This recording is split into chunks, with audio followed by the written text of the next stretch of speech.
പിതാവിൻ്റെയും പുത്രൻ്റെയും പരിശുദ്ധാത്മാവിൻ്റെയും നാമത്തിൽ ആമേൻ. ത്രിയേക ദൈവമേ, അങ്ങയുടെ മക്കളായി ഞങ്ങളെയും അങ്ങ് ഞങ്ങളെ പരമേൽപ്പിച്ചിരിക്കുന്ന ഞങ്ങളുടെ മക്കളെയും അങ്ങയുടെ കരങ്ങളിലേക്ക് ഞങ്ങൾ സമർപ്പിച്ച് പ്രാർത്ഥിക്കുന്നു. അങ്ങയുടെ ദാനമാണ് മക്കള്, അങ്ങയുടേതാണ് മക്കള്. അങ്ങയുടെ മക്കളെ അങ്ങ് അനുഗ്രഹിക്കണമേ. അങ്ങ് ഞങ്ങളെ പരമേൽപ്പിച്ചിരിക്കുന്ന മക്കളെ ഞങ്ങളെ വളർത്തേണ്ട വിധത്തിൽ വളർത്താനും അങ്ങയുടെ സാന്നിധ്യത്തിലും അങ്ങയുടെ ശക്തിയിലും മക്കളെ നിറച്ചെടുക്കാനും അതിൽ തന്നെ മക്കൾ വളരുവാനും ഇടയാകണം. അതിനുവേണ്ടി ഞങ്ങൾ പ്രാർത്ഥിക്കുന്നു.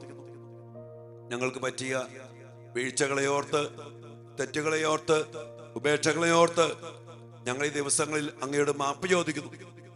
അങ്ങയുടെ വലിയ കൃപയാൽ നിറച്ച് കർത്താവ് ഞങ്ങളുടെ മക്കൾക്ക് ലഭിക്കാതെ പോയത് അങ്ങ് നൽകിക്കൊണ്ട് ഞങ്ങളുടെ മക്കളെ അനുഗ്രഹിക്കണമേ എന്ന് പ്രത്യേകമാവിധം പ്രാർത്ഥിക്കുന്നു. ഈശോയെ പ്രാർത്ഥനയിലായിരിക്കുന്ന എല്ലാ മക്കളെയും മക്കൾക്ക് വേണ്ടി അറിഞ്ഞ് പ്രാർത്ഥിക്കേണ്ട അത്യാവശ്യത്തെക്കുറിച്ചും കർത്താവെ അതിന്റെ ആവശ്യകതയെക്കുറിച്ചുമൊക്കെ ഈ മക്കൾക്ക് അങ്ങ് ബോധ്യപ്പെടുത്തി കൊടുക്കണമേ. ഈ ശുശ്രൂഷ വിലമതിച്ച് അനേക മക്കളിലേക്ക് എത്തിച്ച് അനേക മക്കൾ ഒരുമിച്ച് തങ്ങളുടെ മക്കൾക്ക് വേണ്ടി പ്രാർത്ഥിക്കുന്ന ഒരു വലിയ അഭിഷേക ശുശ്രൂഷയാക്കി ഈ പ്രാർത്ഥനയെ അവിടുന്ന് മാറ്റണമേ എന്ന് പ്രാർത്ഥിക്കുന്നു. കർത്താവെ എല്ലാത്തിനും വേണ്ട എല്ലാ കൃപയും അനുഗ്രഹവും നിറച്ചു നൽകി അങ്ങയുടെ മക്കളെയും ഇവിടെ കുടുംബങ്ങളെയും ഞങ്ങളുടെ പ്രിയപ്പെട്ട മക്കളെയും അനുഗ്രഹിക്കണമേ, ഇപ്പോഴും എപ്പോഴും എന്നേക്കും. ആമേൻ. പ്രിയപ്പെട്ട ദൈവമക്കളെ, നമ്മുടെ മക്കൾക്ക് വേണ്ടി പ്രാർത്ഥിക്കുമ്പോൾ നമ്മൾ ഓരോരുത്തരും ചിന്തിക്കേണ്ട വലിയൊരു മേഖലയുണ്ട്. മക്കൾക്ക് നല്ല ഭാവി ലഭിക്കണമെങ്കിൽ, മക്കൾ നല്ല പോലെ ജീവിക്കണമെങ്കിൽ അതിന് ചില അടിസ്ഥാനങ്ങളുണ്ട്. ആ അടിസ്ഥാനത്തില് ഉറപ്പിച്ച് മക്കളെ വളർത്തുക എന്നുള്ളത് മാതാപിതാക്കളുടെ ഉത്തരവാദിത്വമാണ്. ഞാൻ ഈ ദിവസങ്ങളില് ഒത്തിരിയേറെ പേരെ വിളിക്കുന്നു. സത്യം പറഞ്ഞാൽ ഇന്നലെയൊക്കെ ഒത്തിരിയേറെ മാതാപിതാക്കൾ മക്കളെ കുറിച്ച് അവിടെ നിന്നും ഇവിടെ നിന്നും വിദേശത്തു നിന്നും സ്വദേശത്തു നിന്നും കുറെ പേര് വിളിച്ചു പറഞ്ഞു. ഇവിടെ എന്തുകൊണ്ട് നമ്മുടെ മക്കള് അനുസരണമില്ലാതെ മദ്യത്തിന്റെ പിന്നാലെ, കൂട്ടുകെട്ടിന്റെ പിന്നാലെ, ലഹരിയുടെ പിന്നാലെ, പഠിക്കാതെ ദുശീലത്തിലേക്ക് അടിമപ്പെട്ട് ഇപ്പോഴത്തെ ഈ ഒരു അവസ്ഥയിലായി? ഞാൻ ഈ ദിവസങ്ങളിലൊക്കെ ശ്രദ്ധിക്കായിരുന്നു. ചില അടിസ്ഥാനപരമായ കാര്യങ്ങൾക്ക് വേണ്ടി മക്കൾക്ക് വേണ്ടി പ്രാർത്ഥിക്കാമെന്ന് പറഞ്ഞ് പല കാര്യങ്ങളും, പല വിഷയങ്ങൾ നമ്മൾ കഴിഞ്ഞ ദിവസം കണ്ടു. ഇന്നത്തെ വിഷയം മക്കൾ കൂദാശയിൽ നിന്ന് അകന്നു പോകാതിരിക്കാൻ പ്രാർത്ഥിക്കേണ്ട വിഷയമാണ്. ഞാൻ ഇന്നലെ നോക്കി, അതൊന്നും അധികം ആളുകളൊന്നും കണ്ടിട്ടൊന്നുമില്ല. നമ്മൾ സാധാരണ കാണുന്നതിനേക്കാളും താഴെ ഈ ദിവസങ്ങളിൽ മക്കൾ പ്രാർത്ഥന വിടാതിരിക്കാൻ, അങ്ങനെ പല കാര്യങ്ങളും. എൻ്റെ മക്കളെ അതിനൊക്കെ വേണ്ടി നമ്മൾ ശരിക്കും പ്രാർത്ഥിക്കണം. ഞാൻ ഓർക്കായിരുന്നു ഈ ഒരു മേഖല നിങ്ങൾ അനേക മക്കൾക്ക് പകർന്നു കൊടുത്ത് ഇങ്ങനെയൊക്കെ പ്രാർത്ഥിക്കണം. ഇത് കേട്ടു നോക്കിയേ, സത്യമല്ലേ? നമ്മുടെ മക്കൾക്ക് വേണ്ടി ഞാൻ പറയണ, നമ്മുടെ മക്കൾ വഴുതിറ്റ് പോയിട്ടുണ്ടെങ്കിൽ അതിനൊക്കെ ഒറ്റ കാരണമുള്ളൂ. നിങ്ങൾ നോക്കിക്കോ, ദൈവത്തെ വിട്ടു, കൂദാശ വിട്ടു. ഇന്നലെ വിദേശത്തോട് ചേച്ചി വിളിച്ചിട്ട് കരച്ചിനോട് അച്ഛ, എനിക്ക് അച്ഛനോട് സംസാരിക്കാൻ ഒരു അരമണിക്കൂർ അച്ഛനെ കേൾക്കണം, എൻ്റെ മോനെ കുറിച്ച് പറയാനാ. ഞാൻ പറഞ്ഞു, ചേച്ചി ഒരു വോയിസ് മെസ്സേജ് വിട്. നിങ്ങൾക്കറിയോ, കുറെ പേരെന്നെ വിളിച്ചിട്ട് ഈ മക്കൾ വഴിപ്പഴച്ച് പോയത്, മ്ലച്ഛമായിട്ട് പോയത്, തോറ്റു പോയത്, ഡ്രഗ് അഡിക്റ്റ് ആയത്, ആത്മഹത്യക്ക് ശ്രമിച്ചത്, ഇങ്ങനെ തോറ്റ കഥകൾ ഇങ്ങനെ പറഞ്ഞുകൊണ്ടിരിക്കുക. നിങ്ങൾക്കറിയാം, കേട്ട് കേട്ട് കേട്ട് നമ്മുടെ ചെവി ഒന്ന് ഫോൺ വയ്ക്കണം, പിന്നെ അത് കേൾക്കണം. അത് നമ്മുടെ തലയിൽ ഭാരമാണ്. പിന്നെ ആരാനിക്ക് പോയിരിക്കും, ആ ഇരിക്കുമ്പേക്ക് വിളി വരും. ഇതെല്ലാം ഫോൺ അറ്റൻഡ് ചെയ്യാൻ നമുക്ക് പറ്റത്തൊന്നുമില്ല. ഇവിടെ അവരെ നമ്മുടെ വോയിസ് മെസ്സേജ് ഉണ്ട്. അപ്പൊ ചേച്ചിക്ക് അത് സങ്കടമായി. ചേച്ചി കുറെ കാര്യങ്ങൾ പറഞ്ഞു.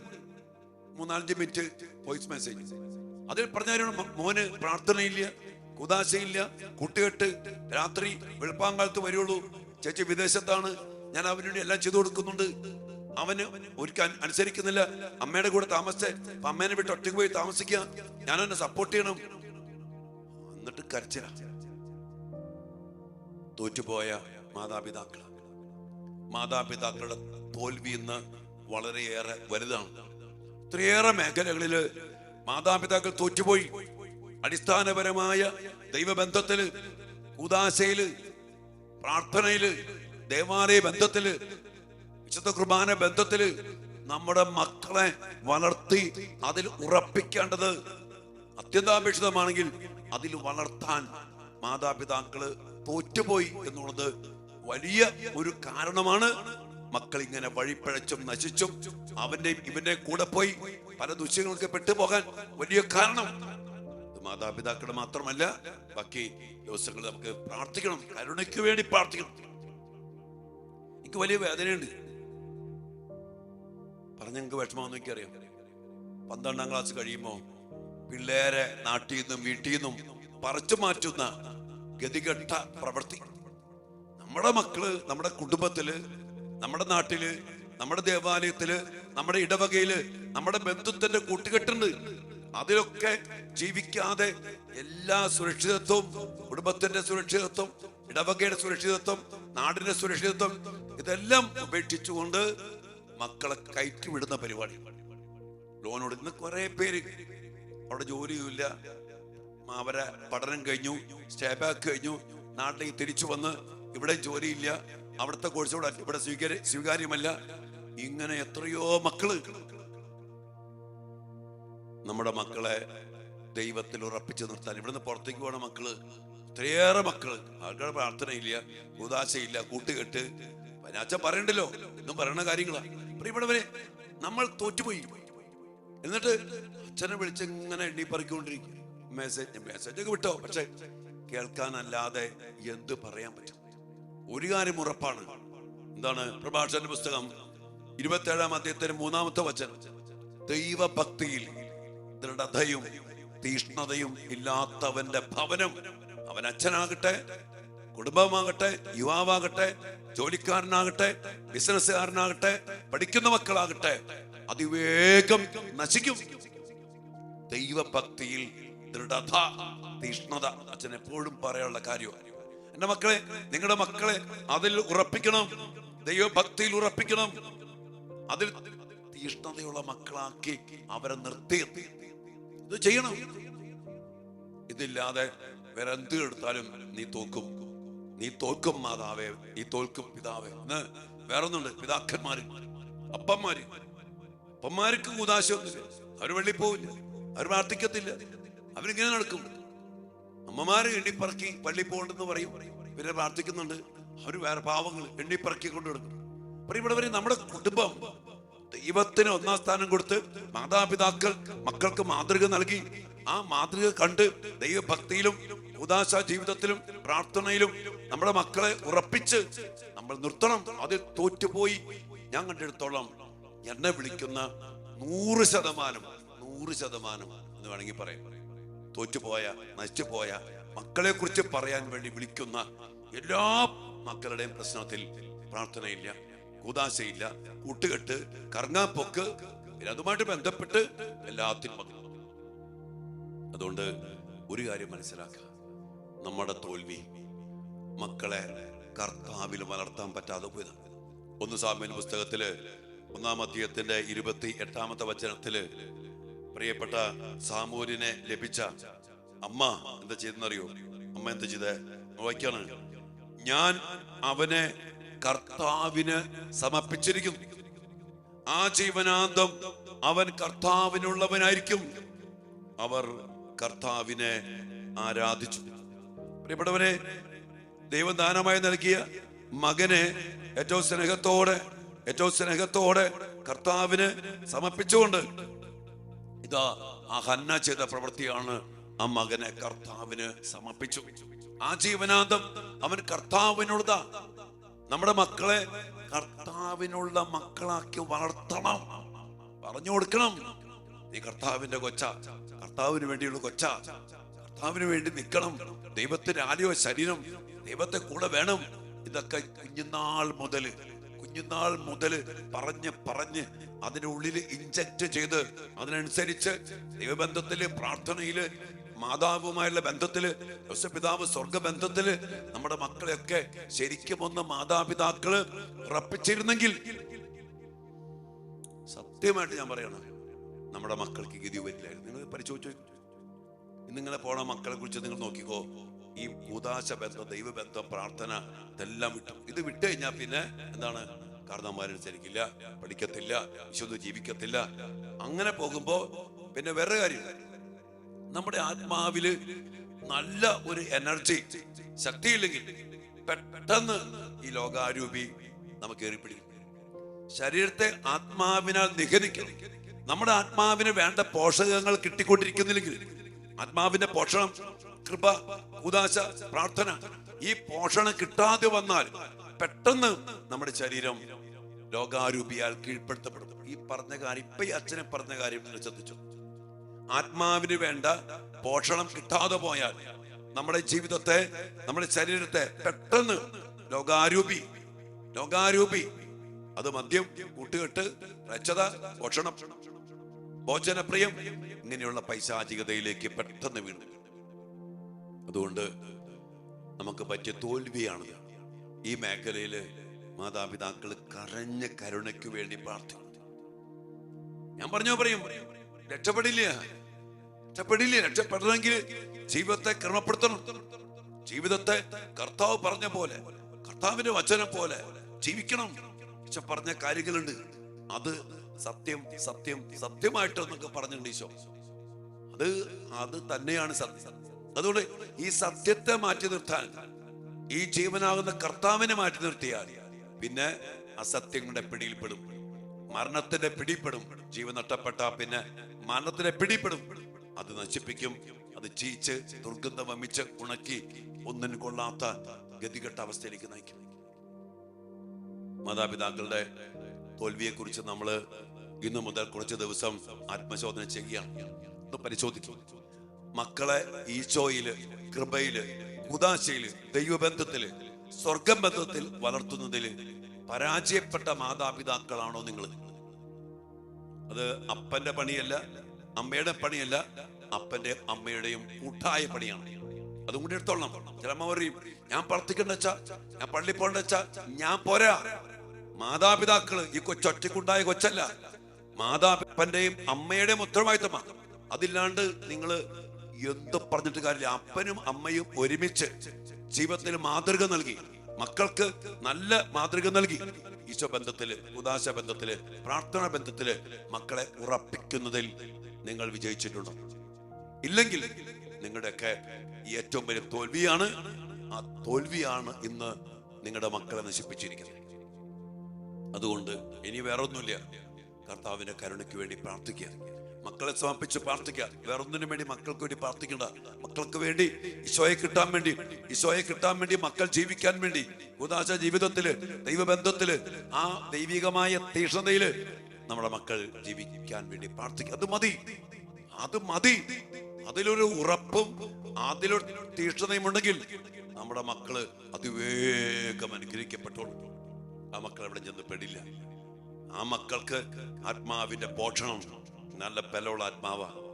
അങ്ങനെ ബലമുള്ള പോഷകം നിറഞ്ഞ ആത്മാവാണെങ്കിൽ ആ കുഞ്ഞിന്റെ ശരീരത്തെയോ ജീവിതത്തെയോ ഒന്നിനെയോ ഒരു ദുഷ്ടാരൂപിക്കോ, ഒരു ലോകാരൂപിക്കോ, ഒരു പിശാചിനോ തൊടാനോ നശിപ്പിക്കാനോ തകർക്കാനോ, ഒരു ദുശീലത്തിനോ തർക്കത്തോടത്തിനോ പിശാചിനോ കഴിയത്തില്ല. ഈ ദിവസങ്ങളിൽ നമുക്ക് നമ്മുടെയൊക്കെ തോൽവികളെ കുറിച്ച്, ഇനി മാതാപിതാക്കള്, വൈദികര്, സഭ, സന്യസ്തര് തോറ്റുപോയിട്ടുണ്ട്, ഇതൊക്കെ ഒന്ന് സമർപ്പിച്ചിട്ട് ദിവസങ്ങൾ ആരാധിച്ചിരുന്നപ്പോ ആ മേഖലയ്ക്ക് വേണ്ടി, കരുണയ്ക്ക് വേണ്ടി പ്രാർത്ഥിക്കാനും, ഇനി അങ്ങോട്ട് ഉത്തരവാദിത്വമുള്ള മക്കളെ ഈശോയിൽ അടുപ്പിച്ച് ജീവിപ്പിക്കുന്ന, വളർത്തുന്ന, അതിനുവേണ്ടി പ്രാർത്ഥിക്കുന്ന ഒരു വലിയൊരു മാറ്റം നമുക്ക് വേണം. അതുകൊണ്ട് പ്രിയപ്പെട്ട മക്കളെ, നമുക്ക് തീക്ഷണമായിട്ട് പ്രാർത്ഥിക്കാം. കർത്താവ് നമ്മെ അനുഗ്രഹിക്കട്ടെ. കർത്താവ് ഈശോയെ, മാതാപിതാക്കളായി ഞങ്ങള്, ഒരു പുരോഹിതനാണ് ഞാൻ, അപ്പൻ, ഫാദറാണ്. അനേകം മക്കളെ അങ്ങയിലേക്ക് അടുപ്പിക്കാൻ, അങ്ങയിൽ ഉറപ്പിക്കാൻ വേണ്ടി നൽകപ്പെട്ട പൗരോഹിത്യം, അപ്പനും അമ്മയുമായിട്ട് വിളിക്കപ്പെട്ട ഉത്തരവാദിത്വം, കർത്താവ് മക്കളെ നൽകിയത് മക്കളെ പരിശീലിപ്പിച്ച് ദൈവഭയത്തില്, ദൈവ ബന്ധത്തില് വളർത്താൻ വേണ്ടി. അതിലൊക്കെ പരാജയപ്പെട്ടു പോയ ഞങ്ങളുടെ ജീവിതങ്ങളെ ഓർത്ത് ഞങ്ങൾ അങ്ങയോട് മാപ്പ് ചോദിക്കുന്നു. മക്കൾക്ക് ബാക്കിയെല്ലാം കൊടുത്തിട്ടുണ്ടാകാം, പക്ഷെ അങ്ങയെ കൊടുക്കാതെ, അങ്ങയുമുള്ള ബന്ധത്തിൽ ആഴപ്പെടുത്താതെ, അങ്ങയുടെ ആവശ്യകത വേണ്ടത് എന്തിനാണെന്ന് പറഞ്ഞ് ബോധ്യപ്പെടുത്തി കൊടുത്ത് ദൈവഭക്തിയില് ആ ഒരു ഉറപ്പിക്കല്, ആ ദൃഢത, ആ തീഷ്ണത ഉറപ്പിക്കാൻ കഴിയാതെ പോയി. കർത്താവേ കരുണ തോന്നണമേ. ഞങ്ങൾ അങ്ങോട്ട് മാപ്പ് ചോദിക്കുന്നു. പുതിയ അഭിഷേകത്താൽ നിറച്ച്, ശക്തിയാൽ നിറച്ച്, ഞങ്ങളുടെ മക്കൾക്ക് നഷ്ടപ്പെട്ടു പോയ, ഞങ്ങളിലൂടെ ലഭിക്കേണ്ട ദൈവകൃപ, ദൈവബന്ധം, പരിശീലനം ലഭിക്കാതെ പോയതിനെ ഓർത്ത് മാപ്പ് ചോദിക്കുമ്പോൾ ഞങ്ങളുടെ മക്കൾക്ക് ലഭിക്കാതെ പോയ ആ ഒരു കൃപയും ആ ഒരു ദൃഢതയും ആ ഒരു തീഷ്ണതയും നൽകി ഞങ്ങളുടെ കുഞ്ഞുമക്കളെ അങ്ങയിൽ ഉറപ്പിക്കണമേ. അങ്ങയോട് ചേർത്ത് നിൽക്കാനുള്ള കൃപ നൽകണമേ. അങ്ങ് തന്നെ കരം നീട്ടി അങ്ങയുടെ ഹൃദയത്തിലേക്ക് ഞങ്ങളുടെ മക്കളെ ചേർത്ത് പിടിക്കണമേ എന്ന് പ്രാർത്ഥിക്കുന്നു. കർത്താവി, മാതാപിതാക്കളുടെ ഈ മേഖലയിലുള്ള തോൽവിയോർത്ത്, വൈദികരുടെയും സന്യസ്തരുടെയും ഈ മേഖലയിൽ തോൽവിയോർത്ത് ഞങ്ങൾ അങ്ങയുടെ മാപ്പ് ചോദിക്കുന്നു. കരുണയ്ക്കായി പ്രാർത്ഥിക്കുന്നു. കർത്താവ്, ഞങ്ങളുടെ മക്കളെ വീണ്ടും പുനഃസ്ഥാപിക്കണമേ, അങ്ങയിൽ ഉറപ്പിക്കണമേ, ഇപ്പോഴും എപ്പോഴും എന്നേക്കും. ആമേൻ. പ്രിയപ്പെട്ട ദൈവമക്കളെ, ഈ ദിവസങ്ങളിൽ മാതാപിതാക്കളുടെ തോൽവിയെക്കുറിച്ച് ഓരോ മേഖലയിലും കരുണയ്ക്ക് വേണ്ടി പ്രാർത്ഥിക്കാനും അനുദപിക്കാനും കർത്താവിനോട് മാപ്പ് ചോദിക്കാനും ഈശോ നമ്മൾ ആവശ്യപ്പെടുകയാണ്. ഞാൻ വീണ്ടും നിങ്ങളോട് പറയണം, നമ്മുടെ ഈ മക്കൾക്ക് വേണ്ടിയുള്ള പ്രാർത്ഥന ഇത് വലിയ പ്രധാനപ്പെട്ട ഒരു പ്രാർത്ഥനയാണ്. അനേകം പേരെ വിളിച്ച് കരയുന്നു. ഞാൻ വേണമെങ്കിൽ അതിന് വേണ്ട മെസ്സേജ് നിങ്ങൾക്ക് ഞാൻ പങ്കുവയ്ക്കുന്നില്ല. പ്രിയപ്പെട്ട മക്കളെ ഒത്തിരിയേറെ കേട്ട് മരവിച്ചു. ഇനി വേറെ ഒറ്റ വഴിയൊന്നുമില്ല, പ്രാർത്ഥിക്കുക. അതുകൊണ്ട് തന്നെ ഈ പ്രാർത്ഥന അനേക മക്കൾക്ക് നിങ്ങൾ പകർന്നു പറ. മക്കളെടുത്ത് വേദനിക്കുന്ന മാതാപിതാക്കൾ പറ, ഡെയിലി ഈ പ്രാർത്ഥനയിൽ പങ്കെടുത്ത് ഒരുമിച്ച്, നമ്മൾ ആയിരക്കണക്കിന് പേരുണ്ട്, ഒരുമിച്ച് കരം വിരിച്ച് മക്കൾക്ക് വേണ്ടി പ്രാർത്ഥിക്കുക. നമ്മുടെ മക്കളെ നശിപ്പിക്കുന്ന ശക്തികള്, ലോകാരൂപി, ഒത്തിരി മാധ്യമങ്ങള്, ഒത്തിരി കൂട്ടുകെട്ടുകള് എല്ലാം കൂടി നിറയപ്പെട്ടിരിക്കുക. മക്കൾ നശിച്ചു പോകാതിരിക്കാൻ ഈ ഒറ്റ വഴിയുള്ളൂ. അതിനുവേണ്ടി പ്രാർത്ഥിക്കണം. പ്രാർത്ഥന, ഉപവാസം. അതുകൊണ്ട് ദൈവേത് നിങ്ങൾ ശുശ്രൂഷ അനേകരിലേക്ക് എത്തിക്കുക. ഈ ചാനലൊക്കെ സബ്സ്ക്രൈബ് ചെയ്യുക. ഇത് അനേകം ഇതൊന്നും ആരും പ്രൊമോട്ട് ചെയ്യുന്നില്ല. വേറെ ചപ്പുചവറ് സാധനമാണെങ്കിൽ പങ്കുവയ്ക്കും. ഒരു റെസിപ്പി, ഫുഡ് അല്ലെങ്കിൽ ഭക്ഷണം, ഇതൊക്കെ എല്ലാവരും പങ്കുവെച്ചു കൊടുക്കും. എന്ത് കാണിക്കാൻ? ഉള്ള കഞ്ഞി കുടിച്ചെങ്കിലും ജീവിക്കാം. പുതിയ റെസിപ്പി ഒന്നും വേണ്ട. പക്ഷെ ഈ റെസിപ്പി ഉണ്ടല്ലോ, ഈ അടിസ്ഥാനം ഇതില്ലെങ്കിൽ രക്ഷപ്പെടില്ല. ഭക്ഷണം വേറെ വെറൈറ്റിയിലും ജീവിച്ചു പോവാം, പക്ഷെ ഇതില്ലെങ്കിൽ ജീവിച്ചു പോവാൻ പറ്റില്ല. ഇതിന് അപകടകരമായി ഞാൻ ഓർക്കാണ്, പിശാച് ഈ ഒരു താല്പര്യം തന്നെ മറിച്ചു കളഞ്ഞു. അതുകൊണ്ട് പ്രിയപ്പെട്ട മക്കളെ, ഈ ബോധ്യം കിട്ടിയ മക്കള് ഇതിന് പ്രാധാന്യം കൊടുക്കുക, തീക്ഷ്ണമായി പ്രാർത്ഥിക്കുക. പ്രാർത്ഥിച്ച് ഈ പ്രാർത്ഥന അനേകം നിങ്ങളുടെ പ്രിയപ്പെട്ടവർക്ക്, ബന്ധുമിത്രാദികൾക്ക്, കൂട്ടുകാർക്ക് പങ്കുവച്ചു കൊടുക്കുക. എന്നിട്ട് പറ, എല്ലാ ദിവസവും നമുക്ക് ഒരുമിച്ച് പ്രാർത്ഥിക്കാം ഈ മീഡിയയിലൂടെ. അങ്ങനെയൊക്കെ ഒന്ന് പങ്കുചേർപ്പിക്കടേ. ദൈവം അനുഗ്രഹിക്കും. ഒരു കാര്യം പറയാൻ മറന്നുപോയി. പ്രിയപ്പെട്ടവരെ, നാളെ മുതൽ നമ്മുടെ വാരാന്ത്യ ധ്യാനം ആരംഭിക്കുകയാണ്. കുറെ പേരൊക്കെ ബുക്ക് ചെയ്തിട്ടുണ്ട്. ഇനി ആർക്കെങ്കിലുമൊക്കെ ഡോർമെട്രി സൗകര്യങ്ങൾ ഉപയോഗിച്ച് ധ്യാനിക്കാൻ മനസ്സുണ്ടെങ്കിൽ തീർച്ചയായിട്ടും കടന്നു വരാവുന്നതാണ്. മുറികളൊക്കെ ഓൾറെഡി ബുക്കിംഗ് കഴിഞ്ഞു. ഇനി ഒറ്റയ്ക്കോ രണ്ടുപേർക്ക് നമുക്ക് നല്ല ഡോർമെട്രി സിസ്റ്റം ഉണ്ട്. പിന്നെ ചാപ്പലൊക്കെ വേനൽക്കാലയുടെ AC-യിലൊക്കെയാണ്. അതുകൊണ്ട് ശാന്തമായിട്ട് സ്വസ്ഥമായിട്ട് 2 ദിവസം ശക്തീകരണ വിടുതൽ ധ്യാനത്തിലേക്ക് വരാൻ മനസ്സുള്ളവർക്ക് വരാവുന്നതാണ്. നമ്മുടെ യൂത്തിന്റെ ധ്യാനം ഫിനഗസ് 2026 മെയ് മാസം 19-ാം തീയതി മുതൽ 22-ാം തീയതി മുതലാണ്. ഇതിന്റെ ബ്രൗഷറൊക്കെ ഈ വീഡിയോയുടെ അവസാനം ഉണ്ടായിരിക്കും. അതൊക്കെ കണ്ട് നിങ്ങൾ ധ്യാനത്തിനൊക്കെ മക്കളെ പറഞ്ഞു വിടുക. പിന്നെ മക്കളെ പറഞ്ഞു വിടുമ്പോൾ ഒരു കാര്യം, മനസ്സുള്ള മക്കളെ പറഞ്ഞു വിടണം കേട്ടോ. താല്പര്യമുള്ള മക്കളെ പിന്നെ പറഞ്ഞു കൊടുക്കണം. ഇവിടെ പറഞ്ഞ കാര്യം അനുസരിക്കണം, അതിന് ചട്ടങ്ങൾ പാലിക്കണം. എന്നാലും പേടിയ മക്കൾ വരുമ്പോൾ അത് പിന്നീട് ഞാൻ പറയാം. പ്രിയപ്പെട്ട മക്കളെ, പ്രാർത്ഥിക്കുക. ഈ ധ്യാനത്തിന് വേണ്ടി, യുവജന ധ്യാനങ്ങൾക്ക് വേണ്ടി ഇപ്പോളേ പ്രാർത്ഥിച്ച് ആരംഭിക്കുക. നമ്മുടെ മക്കളെ കർത്താവ് അനുഗ്രഹിക്കണം. സത്യമായ കാര്യങ്ങൾ വഴി പറഞ്ഞു കൊടുക്കാൻ പറ്റും. ജീവിക്കേണ്ടത് ആരാ? നിങ്ങൾ ജീവിച്ച നിങ്ങൾക്കൊള്ളാം, ഞാൻ ജീവിച്ച എനിക്കൊള്ളാം, മക്കൾ ജീവിച്ച മക്കൾക്കൊള്ളാം. ആർക്കും കൊടുക്കാൻ പറ്റില്ല. അവനവൻ ജീവിക്കണം. അതിനുള്ള കൃപ, അഭിഷേകം ഈശോ തരട്ടെ. ആമേൻ.